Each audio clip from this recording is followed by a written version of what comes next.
મિત્રો, સ્વાગત છે તમારું મારા નવા વ્લોગમાં। આજ તો હવારમાં ઈયાંશભાઈ જો, મમ્મી તારે કામ નથી કરવું, તું મારી હારે રમ, મને ન ગમે તું કામ કરીને તો, પણ કામ તો કરવું જ પડે। પછી ઘરનું બધું કામ પતાવી દીધું, છેલ્લે કપડાં હુકવવાના બાકી હતા તો જો કપડાં હુકવી દીધા, પણ બાપ રે તડકો, કલાકમાં તો કપડાં હુકાઈ ગયા।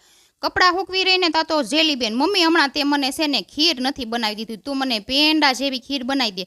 થોડાક દી થાય તમારે જેલીબેનને ખીર ભાવે એટલે સંભારે, તો મેં એને પેંડા જેવી ખીર બનાવી દીધી। અને ખીર બની ગઈ ને, મલાઈ ને એવું બધું નાખી અને એને ખીર બનાવી દીધી, ઝાઝી બધી મલાઈ નાખીને, એટલે પેંડા જેવી ખીર બની ગઈ। પછી ખીર બની ગઈ ને તાકે પિયલબેન કે મમ્મી લાય ખીર બની ગઈ હોય ને તો હું તો માતાજીને જમાડી આવું। અમારા ઘરમાં તો જે રસોઈ બને ને એને પહેલાં અમે માતાજીને જમાડી અને પછી જ જમી હો।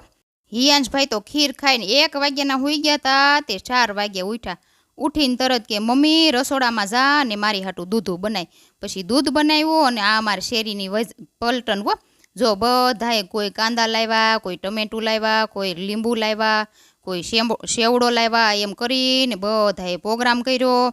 અને બધાએ મમ્મીઓએ છે ને કાંદાને એવું કટિંગ કરી દીધું અને પાછું વળી લીંબુ શરબત એ બનાવ્યું હારે।